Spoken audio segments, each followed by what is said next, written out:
Halo semuanya, ketemu lagi ya. Kali ini kita akan bahas yaitu tentang lemak dan minyak. Oke, karena sebelum-sebelumnya biomolekul sebelumnya kita kan udah belajar nih, yaitu tentang karbohidrat dan juga yang protein. Sekarang yang lemak dan minyaknya ya. Oke, Hmm, sebenarnya lemak ini itu termasuk ke dalam golongan lipid. Nanti kita akan bahas ada beberapa golongan lipid, yaitu ada yang namanya fosfolipid dan steroid dan juga lemak. Jadi kali ini kita akan bagi-bagi aja ya, supaya nanti durasinya itu nggak terlalu panjang. Karena mungkin teman-teman ada yang bosan mungkin mendengarkan suara saya gitu ya.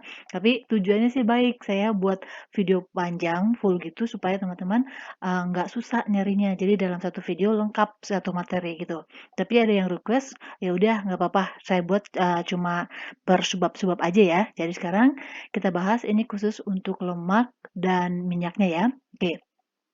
Jadi lipid itu merupakan suatu substansi biologis ya. Jadi bagian dari suatu biologi di mana lipid ini dia itu larutnya dalam pelarut nonpolar. Jadi kalau lipid itu dia tidak larut di dalam air, ya kan? Karena kenapa? Karena lipid ini dia memiliki sifatnya itu nonpolar. Berarti kalau dia senyawanya adalah nonpolar, berarti larutnya ke dalam pelarut nonpolar, gitu ya. Oke. Terus contohnya apa aja sih pelarut nonpolar itu? Terus lipid larutnya di apa aja gitu. Jadi larut itu dia larutnya yaitu di dalam salah satu contohnya ya. Ini adalah dalam kloroform dan ether. Jadi ini merupakan kloroform dan ether ini merupakan pelarut umum untuk senyawa yang bersifat nonpolar gitu. Oke. Terus lipid ini tadi yang saya sebutin sebelumnya ya. Itu terbagi dari lemak dan minyak dan juga ada fosfolipid dan juga steroid. Oke, jadi nanti kita bahas per subbab-subbab aja. Jadi kali ini kita akan bahas untuk lemak dan minyaknya aja. Oke. Lemak dan minyak itu merupakan suatu makromolekul. Oke, jadi makromolekul itu berarti dia adalah suatu molekul yang ukurannya sangat besar atau terdiri dari monomer-monomer atau senyawa kimia yang kumpulannya begitu banyak begitu. Oke. Dan juga nih lemak ini dia merupakan makromolekul dari ester. Teman-teman masih ingat ya, ester itu berarti terbentuk dari senyawa apa dengan senyawa apa gitu. Jadi lemak ini terdiri dari atau dia terbentuk dari makromolekul yaitu ester trigliserida. Oke. Di mana proses pembentukan polimerisasinya itu dengan cara kondensasi. Oke, teman-teman masih ingat kan? Polimerisasi kondensasi itu adalah reaksi antara beberapa senyawa atau monomernya yang melibatkan gugus aktifnya sehingga nanti hasil sampingnya itu menghasilkan beberapa molekul kecil atau besar, misalnya seperti air atau dia metanol. Oke. Terus nih, tadi seperti disebutin di sini bahwa lemak itu merupakan makromolekul dari ester trigliserida dan dia berarti terbentuk dari teman-teman masih ingat kan kalau ester itu berarti reaksi antara asam karboksilat dan alkohol. Oke, pintar. Jadi di sini asam karboksilatnya itu udah merupakan asam karboksilat yang jumlahnya sangat panjang. Maksudnya dia ukurannya lebih besar atau sering disebut yang di sini dipakai itu adalah asam lemak. Oke, kalau misalnya ester dalam pelajaran sebelumnya ya, kalau ester itu kan berarti dia cuma beberapa atom C-nya aja. Sekarang di sini atom C-nya itu udah lebih banyak, bisa sampai puluhan kayak gitu. Oke, selanjutnya dia pakai alkohol. Alkoholnya juga ada 3 alkoholnya. Bisa juga disebut dengan poli ya, polialkohol. Oke, di sini yang dipakai itu adalah gliserol. Oke, jadi gliserol itu atau tata namanya adalah 1,2,3 propanatriol. Oke, jadi ingat nih, kalau lemak itu berarti dia merupakan ester, oke, ester trigliserida, yaitu karena campuran atau reaksi dari dua senyawa, yaitu asam lemak dan gliserolnya. Oke, hmm, sama ya, lemak itu dan minyak juga tidak larut di dalam air. Oke. Nih, ini reaksi pembentukan trigliserida yang tadi, ini adalah, bentar, gliserol, ya kan? Jadi dia mengikat ada 3 OH-nya, terus direaksikan dengan, oke, ini adalah asam lemaknya. Teman-teman masih ingat kan? Satu ini yang disebut dengan asam karboksilat. Oke, ini ada 3, makanya dia disebut ini adalah asam lemak. Jadi rumus umumnya asam lemak adalah yang ini. Oke, Terus menghasilkan ini reaksinya. Oke, ini adalah reaksi antara gliserol dan asam lemak, dan ini yang disebut dengan senyawa trigliseridanya, oke? Atau senyawa trigliserida itu sering disebut dengan lemak atau minyak, oke? Jadi ini reaksinya bolak-balik ya. Kalau dia reaksinya ke kanan, ini namanya reaksi kondensasi, berarti polimerisasi kondensasi ya. Sedangkan kalau dia reaksinya balik ke kiri, ini adalah reaksi hidrolisis. Jadi senyawa lemak atau minyak atau trigliserida itu juga bisa dihidrolisis, sehingga dia bakalan muncul lagi uh, reaktan-reaktannya kembali, yaitu gliserol dan asam lemaknya. Oke, dan nih, teman-teman perhatiin ya, di sini kan R-nya ada 3 ya. Kalau asam karboksilat kan R-nya cuma 1. Jadi R ini adalah rantai hidrokarbon. Jadi rantai hidrokarbonnya itu bisa banyak, panjang sampai puluhan. Oke, ingat ya, rantai hidrokarbon. Jadi itu yang membedakannya. Oke. Nih, ini adalah contoh struktur lemak. Jadi lemak itu dia ada banyak jenisnya. Oke. Nih, teman-teman perhatiin dulu ya. Nih. Jadi ini kan tadi R-nya ada 3 ya. Jadi R-nya itu bisa sama R-nya. Oke, ini kan R-nya sama ya. Jadi tergantung nih jumlahannya berapa, C-nya berapa nih. Perhatiin. C-nya banyak ya. Jadi kalau misalnya ini ditotalin, C-nya udah berapa tuh? Ini 17 dikali 3 udah berapa? Banyak ya. Makanya disebut asam lemak, makromolekul. Oke. Ini namanya glyceryl trioleat atau triolein karena ada 3 oleatnya. Oke. Sedangkan kalau ini adalah glyceryl, ini kan glycerylnya, tristearat. Nah, atau namanya tristearin. Ini ada 3 stearatnya. Atau bisa juga nih, ketiga R-nya itu dia beda. Oke. Jadi bisa sama nih atau bisa beda R-nya. Oke. Kalau R-nya beda, ini namanya ini glyceryl ya. Glyceryl, ini lauro, ini palmito, ini stearatnya. Oke, jadi tata namanya seperti itu. Oke, lanjut lagi, ini adalah kita kan singgung tadi ada lemak sama minyak. Jadi kita akan lihat nih, ternyata lemak sama minyak itu beda, yaitu berdasarkan kita lihat pada suhu kamar. Teman-teman pasti tahu juga dong bedanya ya, kalau lemak sama minyak itu bedanya apa. Oke, jadi pada suhu kamar, lemak itu dia wujudnya dalam bentuk padat. Oke, dan dia itu tersusun lebih banyak asam lemak jenuhnya. Jadi ikatan tunggalnya itu lebih banyak yang menyusun lemak. Oke, makanya dia bentuknya padat. Oke, dan contohnya itu ada asam stearat, asam palmitat. Oke, sedangkan kalau minyak ini dia pada suhu kamar dia wujudnya itu fasenya itu adalah berwujud cair. Kenapa? Karena asam lemak ini atau minyak ini dia tersusun dari begitu lebih banyak asam lemak tak jenuhnya atau ikatan rangkapnya daripada tunggalnya. Oke, itu yang mengakibatkan dia bersifat cair. Oke, contohnya ada asam oleat, asam linoleat, asam linolenat gitu. Jadi beda ya, linoleat sama linolenat. Oke. Nih, jadi kenapa dia asam lemak tak jenuh itu mengakibatkan kerapatan molekulnya itu menurun karena ada ikatan rangkapnya. Oke. Sehingga apa? Sehingga ini yang mengakibatkan titik lelehnya itu rendah, ya kan? Kalau kita lihat aja nih dari bentuknya aja fasenya ini padat sama cair. Otomatis cair dong lebih rendah titik lelehnya, ya kan? Jadi yang menyebabkan kenapa dia wujudnya cair dan titik lelehnya rendah itu adalah karena asam lemak tak jenuh penyusunnya itu lebih banyak yang mengakibatkan kerapatan molekulnya menjadi penurun. Oke. Hmm. Gini, kalau minyak itu pada umumnya terdapat pada tumbuhan ya, maksudnya berasal dari tumbuhan. Kayaknya minyak sawit, minyak jagung, kayak gitu kan, minyak jarak, apalagi nih, banyak ya jenis minyak ya, maksudnya yang berasal dari tumbuhan yang kita konsumsi kayak gitu, atau dari palma kayak gitu ya.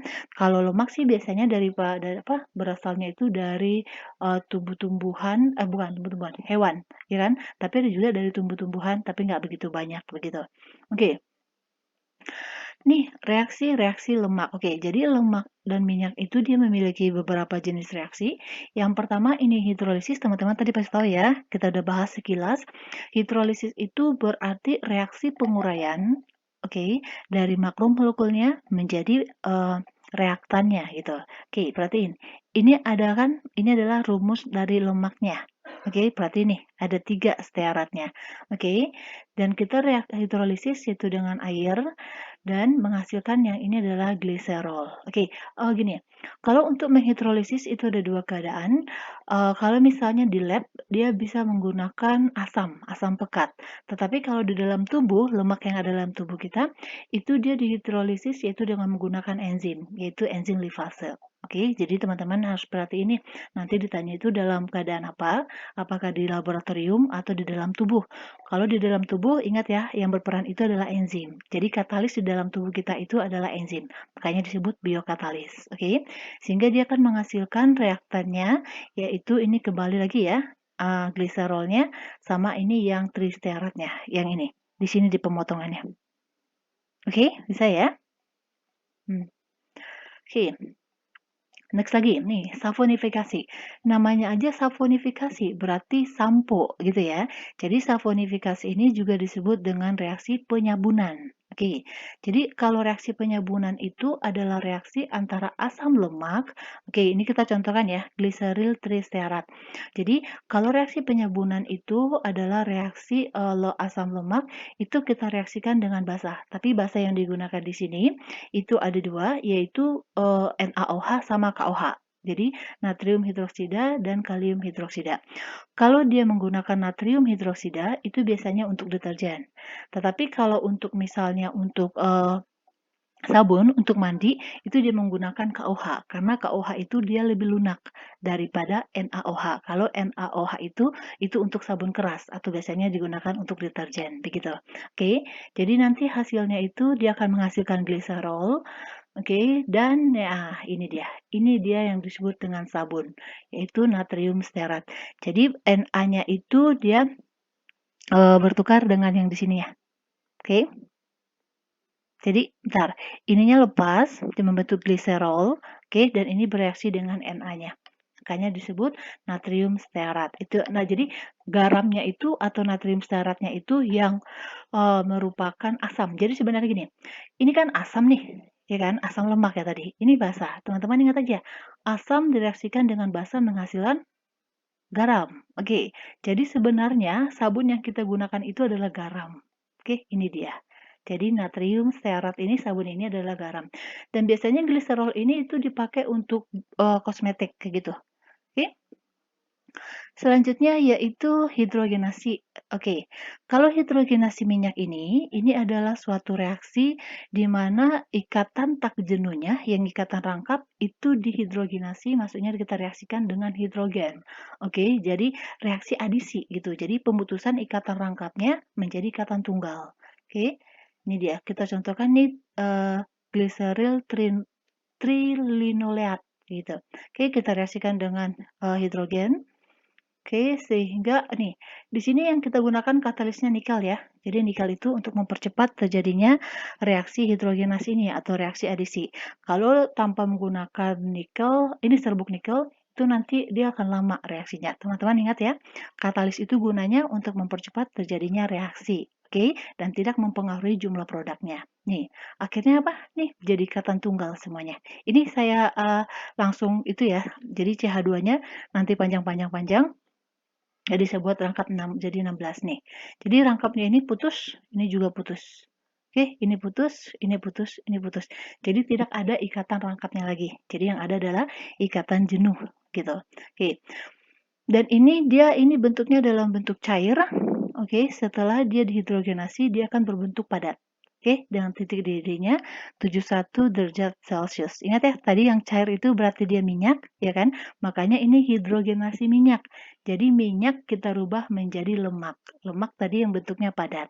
Oke, jadi ini hidrogenasi itu sama aja dengan gimana cara merubah minyak menjadi lemak. Begitu. Oke. Selanjutnya yaitu nih kualitas minyak.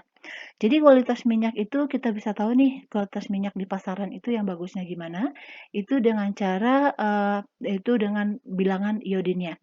Jadi bilangan iodin ini itu adalah jumlah gram iodin yang dapat diserap oleh 100 gram lemak jenuh untuk reaksi penjenuhannya. Oke, reaksi penjenuhan tadi berarti ditambahin 100 gram ini berarti dia semakin gampang menyerapnya itu atau enggak gitu. Jadi kalau misalnya semakin besar bilangan iodinnya, berarti semakin tinggi ketidakjenuhannya. Oke, semakin tinggi ketidakjenuhannya berarti gimana? Makin bagus nggak gitu. Oke, jadi ini bilangan kualitasnya itu ditentukan oleh bilangan iodinnya ya.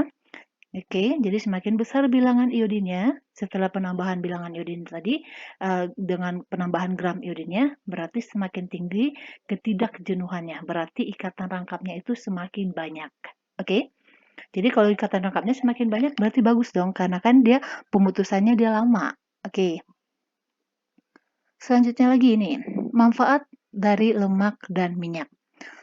Jadi lemak dan minyak ini sebenarnya dia manfaatnya banyak, tetapi kalau digunakan dalam kadar yang sewajarnya, oke? Karena kan yang berlebih itu nggak bagus. Jadi dia gunakan sebagai sumber energi dan cadangan makanan, dan juga dalam industri lemak ya, industri lemak, sorry, dalam industri lemak itu digunakan untuk pembuatan sabun dan deterjen yang tadi ya, yang proses saponifikasi. Terus minyak jarak, minyak sawit, minyak jelantah ini yang digunakan untuk biodiesel. Teman-teman tahu ya biodiesel. Oke, nanti lain kesempatan kita akan bahas tentang biodiesel ya. Oke, nih, ikatan rangkap yang terdapat pada minyak itu berguna untuk membuat enzim dan hormon pada tubuh manusia. Karena sebenarnya tubuh kita ini tidak mampu membentuk yang namanya ikatan rangkap. Padahal ikatan rangkap di dalam tubuh kita yang terdapat dalam minyak yang kita konsumsi itu berguna untuk membuat enzim dan hormon. Teman-teman tahu kan, guna enzim itu untuk apa? Katalis dalam tubuh kita. Dan hormon juga fungsinya banyak, begitu. Oke, dan juga ini sebagai insulasi panas, yaitu untuk menjaga kepanasan dalam tubuh kita supaya tetap hangat, dan pelindung organ penting yang lunak. Oke, jadi nih, teman-teman perhatiin ya, misalnya perutnya atau apanya gitu tubuhnya, kalau dia ada lemaknya itu sangat berguna, tapi jangan berlebih ya, jangan obesitas maksudnya.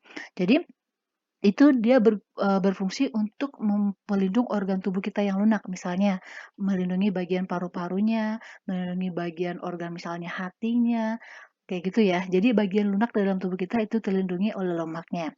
Dan juga untuk mengatur suhu ya. Oke.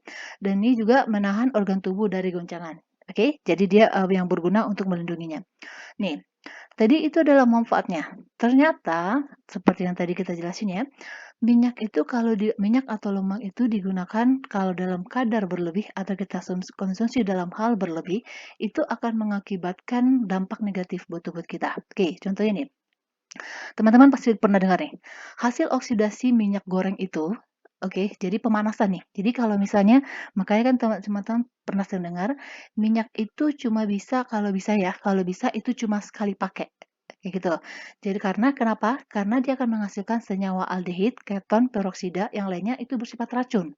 Dan jika dikonsumsi, itu akan menghasilkan penyakit kanker. Ini terutama peroksidanya, oke? Dan liver dan juga untuk penyakit yang berbagai yang dalam ada pencernaan. Oke, jadi hati-hati ya. Minyak goreng itu cuma bisa kalau bisa dia itu penggunaannya cuma sekali pakai aja. Ya minimal paling-paling 2 atau 3 kali lah. Kalau misalnya udah pekat banget hitam, udah nggak usah pakai lagi, buang aja. Atau enggak, kalau teman-teman bisa nih diolah menjadi biodiesel. Oke. Terus lemak itu mengandung energi yang sangat tinggi. Oke, jadi dapat meningkatkan obesitas. Oke, sebelum-sebelumnya kita udah bahas ya. Kalau nggak salah di karbohidrat atau di protein juga ada. Jadi kalau misalnya lemak itu dia dalam berlebih, dia akan tertimbunnya itu dalam karbohidrat bisa tertimbun jadi lemak. Jadi lemak ini yang akan mengakibatkan namanya obesitas. Oke, kalau orang obesitas itu nggak bagus. Jadi dia akan mengganggu proses metabolisme dalam tubuhnya dan juga mengganggu semua-semuanya. Oke, dan juga nih lemak yang terdapat pada susu, pada mentega, pada daging, oke. Tapi ingat ya, bukan berarti teman-teman nggak bisa konsumsi ini, enggak. Tetapi harus dalam kadar yang cukup. Kalau berlebih, misalnya daging ya, jeroannya gitu. Terus mentega kan terbuat dari daging ya, oke. Jadi kalau dikonsumsi terlalu lama, terlalu banyak nih, itu akan mengganggu metabolisme dan mengakibatkan penumpukan lemak di dalam pembuluh darah, itu terutama di arterinya. Oke, jadi kalau terjadi penumpukan itu yang akan mengakibatkan penyakit jantung. Oke, jadi darahnya itu dia nggak lancar mengalirnya sehingga tersumbat. Jadi ini yang mengakibatkan orang tiba-tiba serangan jantung begitu. Oke, jadi ada baiknya sekarang teman-teman ganti, maksudnya jaga makanannya. Oke, bisa sih makan itu karena tadi kan kita udah lihat nih kegunaannya banyak, tetapi dengan kadar yang secukupnya. Oke, karena ingat teman-teman, yang berlebih itu tidak bagus. Oke, dan salah satunya bisa diganti nih, kalau menggunakan mentega bisa menggunakan dari margarin. Oke, margarin itu dari tumbuh-tumbuhan, dia lebih bagus. Oke, demikian dulu untuk materi kita lemak dan minyak ini. Semoga bermanfaat buat teman-teman. Dan jangan lupa nih, please subscribe ya. Dan share ke teman-teman sekalian, mana tahu juga mereka membutuhkan.